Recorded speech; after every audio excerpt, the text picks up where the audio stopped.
এতদিন আমরা তো পড়াশোনা ভিডিও করেছিলাম। আজকে এসেছি মুর্শিদাবাদে যাওয়ার জন্য। প্রথমে আমি ট্রেন স্টেশনে আসলাম।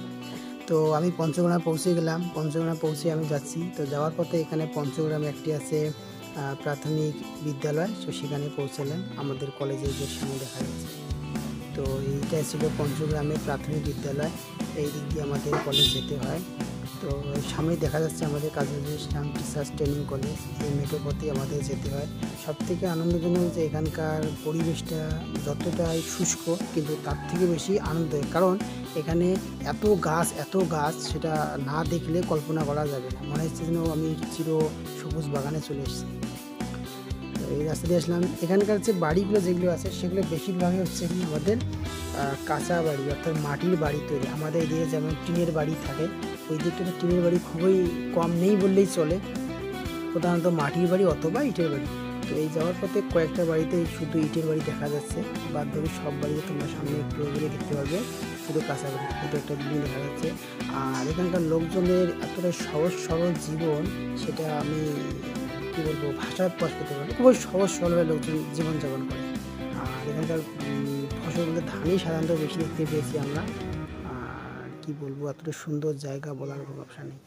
এই দেখো একটা কাঁচা বাড়ি দেখতে পাচ্ছি আমরা। প্রথমে দিয়ে কাঁচা বাড়ি দেখতে পেলাম, অর্থাৎ মাটির বাড়ি, দোতলা বাড়ি আছে। এর চারিদিকে গাছ দিয়ে লাগানো আছে। আর বাড়িটা এতটাই সুন্দর, সেটা যদি কেউ নিজের চোখে না দেখো কল্পনা করতে পারবে না।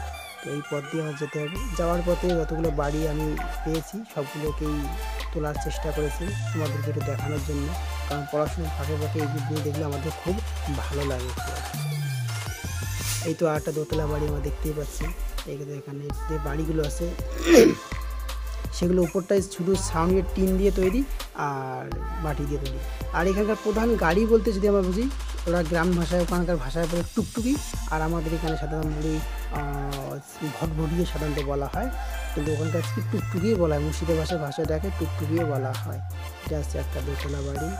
তো এখানে কিছু স্টিকার লাগানো আছে। এটা আমি ভিডিওর স্বার্থে এটাকে আমি একটু হাইড করে রেখে দিলাম, সমস্যা যেন না হয় সেই জন্য। এখানে সজনে গাছ দেখা যাচ্ছে।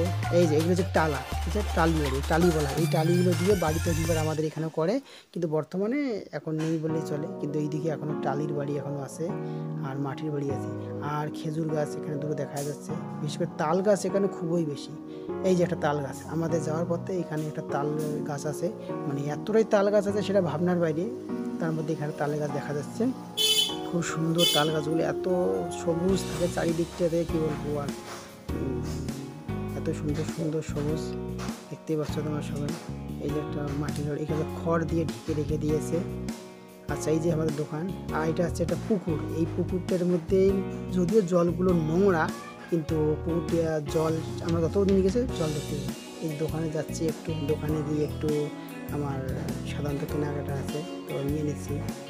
তো আমার হয়ে গেল, যখন আমরা চলে যাচ্ছি দোকানে। এই দিকটাতে সাধারণত যে ঝাপটা থেকে সেটা আজকে বন্ধ, ওই দিকটাতে খোলা ছিল।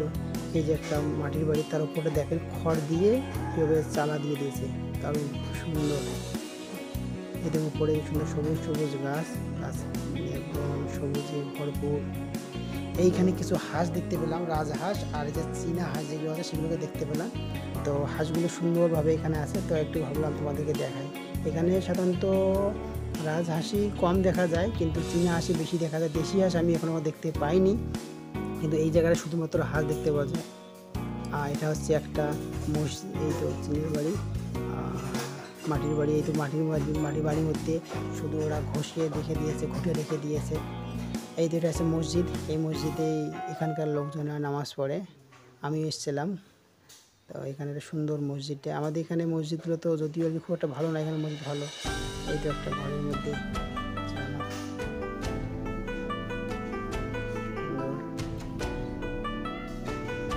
দেখেন, মাটির ঘরের ভিতরে গাছের মধ্যে একটা ঘর। এটা আছে দোতলা ঘর আছে। কি সুন্দর, কত সুন্দর করে সাজিয়ে দেখেছে ঘরটা, কত সুন্দর দেখতে। এই দেখো মাঠ।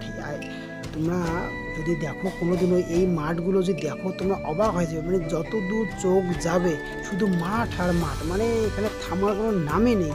আমি পরীক্ষা দেওয়ার বিকেলে মানে যেদিন গিয়েছিলাম সেই দিন বিকেলে প্রত্যেক দিন আমি ঘুরতে গিয়েছিলাম। তো আমাদের কলেজের ওই সাইডটাতে অর্থাৎ পিছন সাইডে এতটাই মাঠ আছে, একটা বিল আছে, সেই বিলে এতটাই মানে মাঠ আর কী বলবো, মানে যতদূর চোখ যায় শুধু মাঠ আর মাঠ, মানে শেষ হচ্ছেই না যেন। এটা কত সুন্দর সবুজ মাঠ, ধানে ভরপুর, মানে কী বলবো। এখানে একটা পাকা বাড়ি, সুন্দর রং করে পাকা বাড়ি আছে, কত সুন্দর মাঠ। এখানে একটা কেউ যেন গাড়ি রেখে দিয়েছে, মানে গরুর ঘরের মধ্যে কেউ একটা গাড়ি রেখে দিয়েছে। সবারই তো আর গাড়ি থাকে না, যাদের আছে তারা রেখে দিয়েছে। তো এগুলো ছিল ভাঙা মাটির বাড়ি ছিল, এগুলো ভেঙে এখন ইটের বাড়ি তৈরি করেছে। এই রাস্তা দেখা যাচ্ছে, এই রাস্তা দিয়ে গেলে একটু পরে আমাদের কলেজ। দেখো কতটা মাঠ, মাঠ আর মাঠ, মাঠ মানে শেষে নেই, মনে হচ্ছে আকাশ যেন ওই মাঠের মধ্যে লেগে গিয়েছে, এতটাই মাঠ। যা কি বলবো তোমাদের। এই তো একটা তাল গাছ আছে, প্রচুর তাল ধরেছে। খুব শখ ছিল, খুব ইচ্ছে ছিল তাল খাওয়ার, কিন্তু খাওয়া হবে কি হবে জানি না। যাই তো ওখানে কলেজ দেখা যায় কী হয়, তাল খাওয়াবে। কিন্তু প্রচুর তাল হয়েছে, পেকে সব লাল টস টস হয়েছে, এত সুন্দর মানে রস দিনের মধ্যে টস টস হয়েছে। কত সুন্দর তাল গাছ, আর তাল দেখতে পাবো বাসা।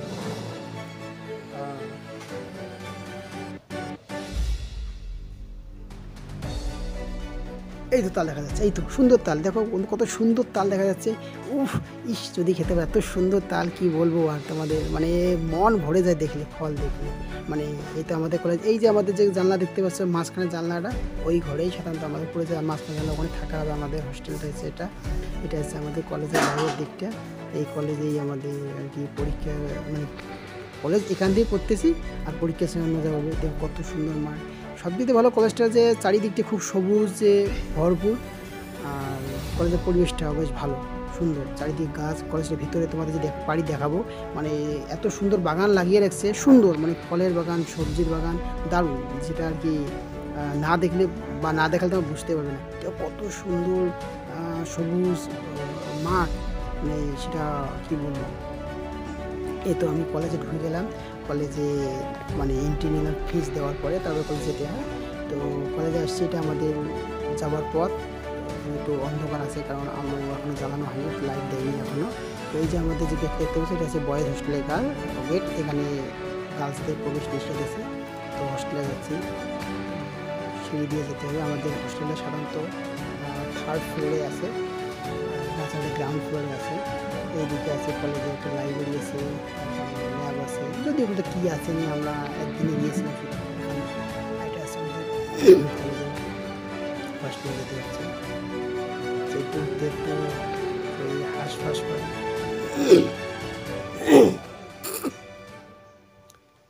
যাই হোক হচ্ছে কলেজ। এই তো শরীর একদম ক্লান্ত হয়ে আসছে, মনে হচ্ছে আর শরীর চলছে না। এটা হচ্ছে 1st ফ্লোর। এই তো এসে গেলাম, এসে গেছি। আর এই তো হোস্টেলে ঢুকলাম। এই দেখো সবগুলো বেড প্রায় ফাঁকা পড়ে আছে, কেউ এখনও ঠিকঠাক আসে নাই। আসবে, ত্রিপুরা থেকে আসবে, মেঘালয় থেকে আসবে, দার্জিলিং থেকে আসে, আসাম থেকে আসবে, সব জায়গা থেকে স্টুডেন্টরা আসে। তো আমরাই কয়েকজন এসেছিলাম শুধু আজকে, আরও সবাই আসতেছে, আরও অনেকে এসছে। তো এটা বয়েজ যেহেতু হোস্টেল, সবটাই ভিডিও করা সম্ভব না, প্রাইভেসি ব্যাপার আছে। তো এই হচ্ছে আমার হোস্টেল। দেখে একটা বেড আমি দেখি, একটু আমাকেও বিছানা ঠিক করতে হবে, আমাকে দেখতে হবে যে জায়গায় যেখানে বোর্ড আছে। যাই হোক বন্ধু, একটা বেড পেয়ে গেছি, এখানে আমার বেডটা বিছিয়ে রাখলাম। বেড বলতে এখানে কিছুই রাখাই যাবে না, শুধুমাত্র আমি রেখেছি একটা পাতলা কম্বল, যার উপর আমি শুয়েছিলাম, আর একটা বাড়ি থেকে বিছানার চাদর নিয়ে গেছি গায়ে দেওয়ার জন্য, কারণ গায়ে না দিলে ঘুম ভালো হয় না। তো এই হচ্ছে আমার বিছানাটা তৈরি করলাম আলহামদুলিল্লাহ। একটা বেড দেখি, এখানে পাশাপাশি আমার নিচে কারেন্টের সুইচ আছে। এরপর একটা যে চাদর কথা বলছিলাম, এটা হচ্ছে বাড়িতে চাদর নিয়ে গিয়েছিলাম, এই চাদরটা গায়ে দেওয়ার জন্য। এটা হচ্ছে আমার থাকার জন্য বেড আর কি প্রস্তুত। তো সব কিছু শেষ করে বিকেলবেলা একটু ঘুরতে আসলাম। বিকেলবেলা ঘুরতে এসে দেখি যে আকাশ, রোদ প্রায় শেষ হয়ে গেছে, সন্ধ্যার আগে আগে, বিকেলের সন্ধ্যার আগে আগে যে ঘটনাটা সেটাই আর কি। তো আকাশে হালকা হালকা কালো, আর চারিদিকটা তো একটু রোদ নেই। এতটাই সুন্দর, এতটাই সুন্দর, এতটাই সুন্দর যে স্বামী বিবেকানন্দ যে কবিতা আছে, আহা কি দেখিলাম, জন্ম জন্মান্তরেও ভুলিব না, এই কবিতা আমার মনে পড়ে গেল। মানে এতটা সুন্দর, যেটা আমি আপনাদেরকে কি ভাষায় কি প্রকাশ করবো যদি কেউ নিজের চোখে না দেখো। আর সত্যি কথা, আমাদের পড়াশুনোর ফাঁকে ফাঁকে যারা আমরা আছি, স্টুডেন্ট আছি, টিচার আছি, সবাইকে একটু ঘোরা উচিত। ঘুরলে মন যে কতটা ভালো হয় তার যদি কেউ না যায় তাহলে এখান থেকে বোঝা মানে মুশকিল। সে যদি কেউ যায় তখনই সে বুঝতে পারবে হ্যাঁ, যে এত সুন্দর অপরূপ সৌন্দর্য যে প্রকৃতি আছে, এই প্রকৃতিকে আমরা সুন্দরভাবে উপলব্ধি করতে পারি। যাই হোক, সেই জন্য আর কি এখানে এসেছি। এত সুন্দর দেখো। যাই হোক, তারপরে দিনে আসলাম একটু তাল খেতে আসলাম, এটা পরের দিন। তো দেখি যদি দেখে তাল থাকে, তা লজ্জা সব কী বলবো, মানে এত লোভ সামলাতে পারিনি, তাল দেখতে এসেছি। তো অবশ্যই তোমরা চ্যানেলটাকে সাবস্ক্রাইব করবে পরবর্তী পার্টটাকে দেখার জন্য। এর পরবর্তী পার্ট আসছে খুব শীঘ্র।